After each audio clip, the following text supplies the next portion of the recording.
teachers, ladies and gentlemen, and lovely children.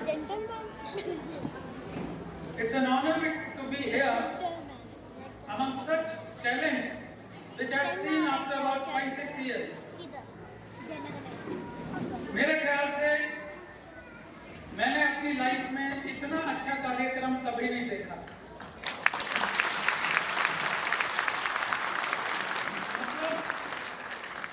मैं सोच भी नहीं सकता था कि 15 मिनट में कोई टीम मुझे पूरी रामायण दिखा सकती है।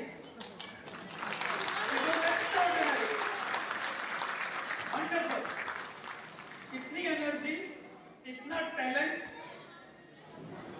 इतना पैशन, इतनी मेहनत, इतनी लगन, इतनी तैयारी, ये बताती है कि बच्चे, इनके टीचर, कोऑर्डिनेटर, पेरेंट्स, हर एक जो इसके साथ संबंधित है उसने अपनी जी जान इसके अंदर लगाई।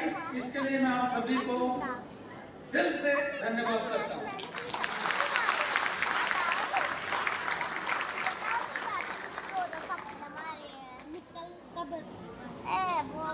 काफी दिनों बाद देखने को मिला कि कितना सारा टैलेंट हमारे बच्चों के अंदर भरा हुआ है। जरूरत है उस टैलेंट को पहचान के बाहर निकालने की। हालांकि मेरे को चेयरमैन ने बोला था कि ज्यादा नहीं बोलना है आपने, लेकिन आज मुझे 1 साल में मौका मिला है जहाँ पर पेरेंट्स हैं, इसीलिए मैंने हिंदी में बोलने का निश्चय किया ताकि सबको पकड़ में आ सके। लेकिन मैं चेयरमैन की बात नहीं सुनूंगा। मैं 10-15 मिनट आपको कुछ जरूरी चीजें जरूर बताऊंगा एंड बाद में उनको मैं सॉरी बोल सकता हूँ। मेरे दोस्त हैं, मेरे postmate. Sorry Rahul, let me speak my heart out. एक थप्पड़ और एक वो। बाबू सामने एक सबसे जरूरी बात जो मैं आपको बताना चाहता हूँ ये है कि इस पूरे सिस्टम में 4 कारीगर हैं जिनके बीच में ये बच्चे हैं और इसके तरफ 3 चीजें हैं जो इनको संभालती हैं। एक माँ बाप जो इधर बैठे हुए हैं, एक टीचर्स जो यहाँ स्कूल में इनको पढ़ाते लिखाते हैं, और एक हमारा समाज जो इनके चारों तरफ रहता है। सो बच्चे का जब थोड़ा समझदार बनने लगता है तो उसके ऊपर जब वो बढ़ने लगता है तो उसकी ग्रोथ जो है वो इस बात पर निर्भर करती है कि ये बाकी के तीनों कारीगर अपना अपना रोल ठीक से निभा रहे हैं कि नहीं। अगर इन तीनों कारीगरों में एक भी कारीगर गलत रहता है तो बच्चे की वो पॉजिटिव ग्रोथ नहीं हो सकती जिसका कि वो हकदार है। हम हमेशा एजुकेशन सिस्टम को गाली देकर बचकर निकल जाते हैं कि एजुकेशन सिस्टम ही बेकार है, ये अंग्रेजों ने बनाया, हम धक्का दे रहे हैं। अरे भाई, सिस्टम के अंदर रह के काम करना पड़ेगा। क्या आप बदल सकते हैं सिस्टम को? नहीं। क्या आप सरकार को बदल सकते हैं, पॉलिसी बदल सकते हैं? नहीं। तो हमें काम इस पॉलिसी सिस्टम सरकार के बीच में ही रह के करना पड़ेगा। हम इस सिस्टम को ठीक से समझ नहीं पाए। अगर आप ध्यान दें तो 1ली से 4th 5वीं क्लास तक हम बेसिक सिखाते हैं, जरूरी चीजें, तो 2-4 सब्जेक्ट ही होते हैं। लेकिन जैसे 5वीं चलने लगती है, 10वीं तक पहुंचते हैं तो हमारे सब्जेक्ट 8 से 10 हो जाते हैं।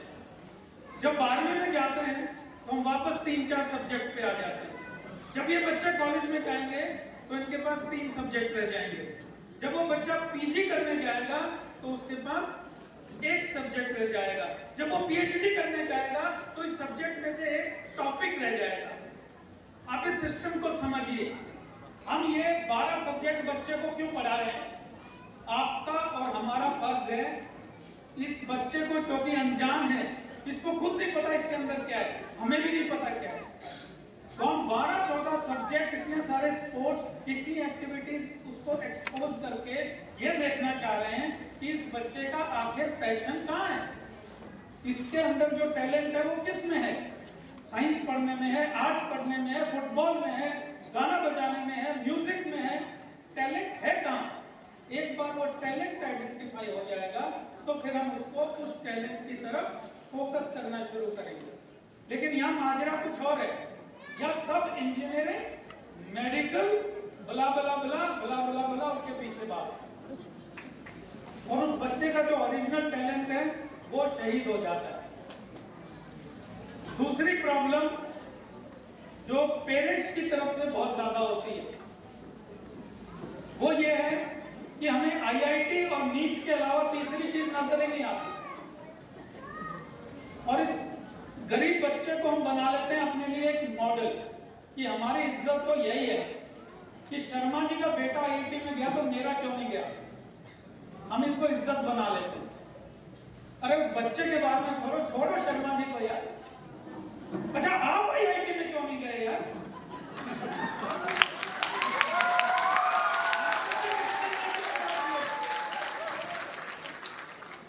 आप में से कितने नीट में पास हुए? तो अपनी इच्छाएं इन बच्चों के ऊपर थोपना बंद कर दे, अपने बच्चे की सक्सेस को परसेंटेज में ना नापे। बड़ा दुख होता है मुझे, यहाँ लगती है। अभी जब स्कूल की रिपोर्ट प्रिंसिपल मैडम दिखा रही थी, डोला मैम सॉरी, इन्होंने यहाँ दिखाया so and so 96%, so and so 94%, so and so 92%, API so and so 246, 40, I don't know whatever. Why do we measure a child's ability in terms of percentage? He is not a book.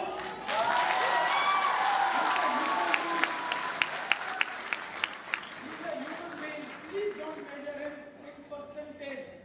आप बुरा मत मानिए अगर आपके बच्चे के 60% आते हैं। कोई तो जगह होगी जहाँ पे उस बच्चे के 90% काम है। चाहे स्पोर्ट्स का फील्ड होगा, गाने का फील्ड होगा, पेंटिंग होगा, कुछ तो होगा। अभी क्या रोज 3 इडियट्स दिखानी पड़ेगी आपको? महीने भर पहले न्यूज आई थी कि 5 बच्चों ने कोटा में खुदकुशी कर दी। पढ़ी आपने? कुछ सीखा उससे? Don't put this people, this small children in pressure. आपका घर है, प्रेशर कुकर नहीं है। उस पर सीटी मत लगाइए, उसको बंद मत करिए, इनको उड़ने दीजिए। आप सिर्फ इनको नर्चर करें। आप देखें कि इसका ढलान किधर है, जिधर उसकी ढलान है उसको उड़ने दें। ये चिड़िया नहीं ऐसे करती हैं, ये उड़ने देती हैं बच्चों को, ये इसीलिए लगाई गई है। So kindly don't do that.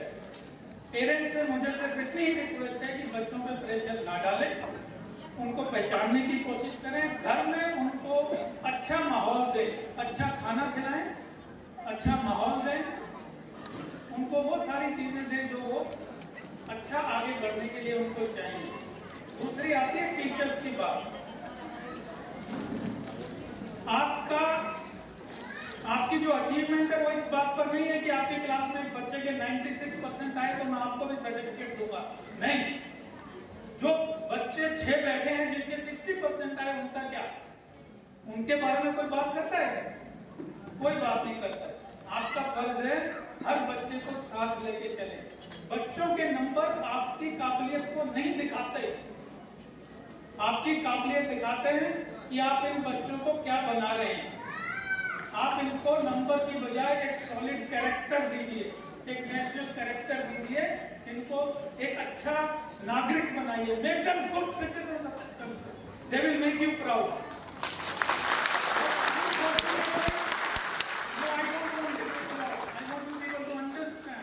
Unfortunately, character building is not even in our curriculum. We should be shameful that character building is not even in our curriculum. Can you believe it? It's a on-the-job training. कि character अच्छा निकल गया तो ठीक है, नहीं तो गुंडा बन जाएगा। That's not the way. Teach them character. Teach them to become good human beings. ये अपने आप ढूंढ लेंगे अपना खाना पानी।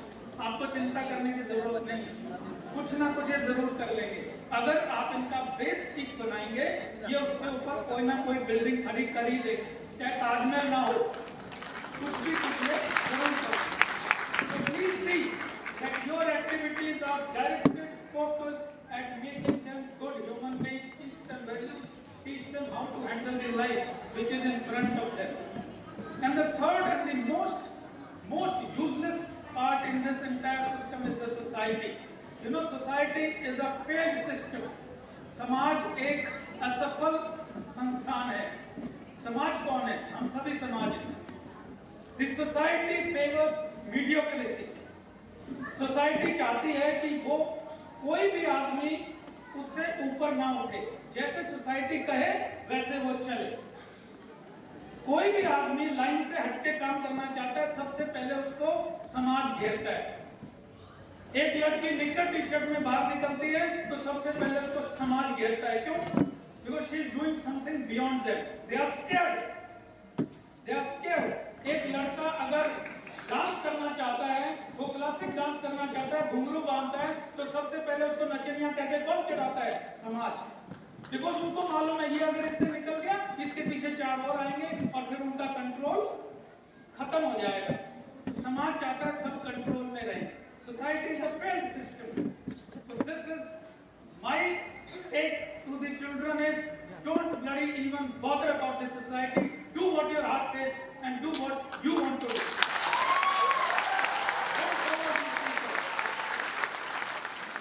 Don't follow these people. Think out the box. And I'm yet to understand why is the school giving homework to the children. They are here for 8 hours. Do school work. Why are you opening another school at home? I fail to understand this. Why this homework system cannot be stopped? I'll just tell you one small issue. I'll take more 5 minutes. Huh? Look at the life of a child. Just understand this. Please pay attention. A child at 6 o'clock in the morning, the mother says, "Beta उठो, जल्दी उठो, ये दूध पियो." बेटा कहता है मम्मा दूध नहीं, हाँ पियो, ये तुम्हारी सेहत के लिए अच्छा, जल्दी पियो। So it drinks them milk. चलो तैयार हो जाओ। So he is pushed into the bathroom. So फटाफट जो भी तैयार होके बाहर आता है, suddenly there is a plate of breakfast. जल्दी खाओ, बस आने वाली है। So he gulps it down and a huge bag is put on his back and he is kicked out of the house and in near the bus.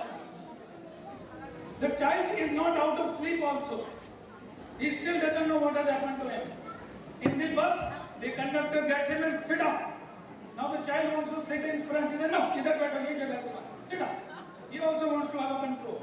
So he sits down. He gets down at the school. Somebody catches him and puts him in a line. Okay, move. So he moves in the line. He reaches somewhere and he goes to the class. Sit down, all of you. Roll number 1, 2, 3. Attendance is done. Open your so-and-so book. Page number 10. Start reading. The child still doesn't know what is happening to him. And this continues till end of the day. And he suddenly again finds him into the bus and he reaches home. The moment he reaches home, the mother puts a thali again, eat palak paneer, good for you. The child wants aloo, she is giving palak. Because that's good for him. She knows what is good for him. He doesn't know what is good for him. And jaldi se, मुंह साफ करो, मुंह धो. By the time he relaxes, okay, she says, homework निकालो. And is on the table. So an hour, 2 hours of homework. Now the child wants to go. Hey, Papa आने वाले हैं, tuition छोड़ के आएंगे. So Papa takes him to tuition. He goes from one tuition to other tuition, comes back at 6:30, 7 o'clock, tries to switch on the TV and he gets a kick. No TV, no bag, no TV. Then some food is put into him and then the mother says, "सो जाओ, सुबह उठ के school जाना." अरे उसको जीने का मौका तो दो यार।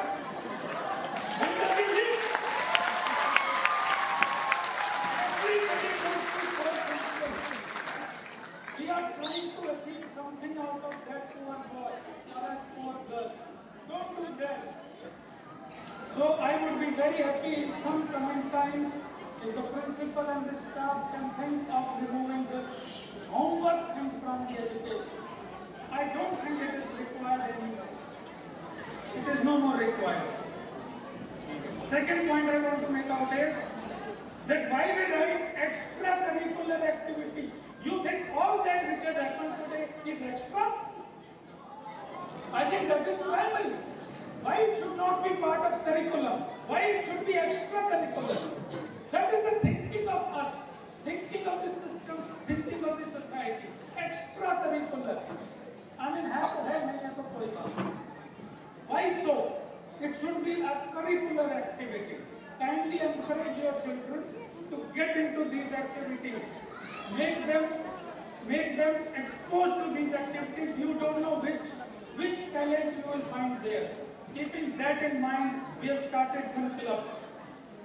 You put those children into these clubs, let us see if they are working or not. I'll give you a small example. In 2015, I started the golf club in APS Kaluchak. 2 months back, I had shown the message to chairman and the principal also. I got a message from the principal of APS Kaluchak. He said, so-and-so boy whom you selected for golf is representing India tomorrow. One boy. One boy. That's enough. That's enough. Someday I get a call. He said that girl JCO got even second decimal. So kindly encourage children, send them to these clubs, let them explore. I mean, it is against the wishes of the staff also, because these clubs put a lot of extra effort onto them, but doesn't matter. I am still going ahead, and I plan to open 2 more clubs now. The next club would be a culinary club where we will be teaching cooking food to children, especially the boys who go and eat junk food outside. So we will be soon opening this. Tell your children to learn cooking. Tomorrow they are going to face the situation outside alone. Then how do they sustain? फिर मम्मा थोड़ी tiffin लेके जाएंगे. The child will be away. So at least you are preparing him for the future. There's one more club in my mind. I'll discuss with the chairman first, and then I'll tell you what club will be that. So finally, thank you so much for listening to this. सभी से निवेदन है कि जो बातें मैंने बताई हैं इन पे थोड़ा सा गौर करें. हम इन बच्चों को बड़ा करके एक फ्यूचर के लिए तैयार कर रहे हैं. हम इन बच्चों पे एक्सपेरिमेंट नहीं कर रहे हैं. They are not guinea pigs. ना ही इनके ऊपर अपनी कोई चीजें ला दें कि मैं संगीतकार बनना चाहता था तो तू बन जा. Why should he? ऐसा ना करें. ना ही इनको कंपेयर करें कि शर्मा जी का कैसा है, गुप्ता जी का कैसा है, यादव साहब का कैसा है. ये सब अलग अलग हैं. इतने सारे फूल सब एक जैसे थोड़ी होते हैं. ये सब अलग अलग है. दिखते सारे एक जैसे हैं, बट हैं सारे अलग अलग. तो इनको वो करने दें जिसके लिए ये बने हैं. इनके ऊपर अपनी इच्छाएं ना थोपें. थोड़ा सा इनको वक्त दें, इनको ग्रो करने दें. 24 घंटे अगर पानी की बाल्टी लेके पौधे पे बैठे रहोगे तो बड़ा नहीं होगा, उगल जाएगा. और वही हम कोशिश करते हैं. Kindly don't do that. And once again I thank the entire staff which has coordinated this program, and more than 500-600 children who have participated wholeheartedly, and the people who are involved in this decoration. Wonderful. Look at that Rangoli. I have never seen such a beautiful Rangoli. And the paintings. I'm thankful to each one of you for this successful program. Thank you so much. Jai Hind.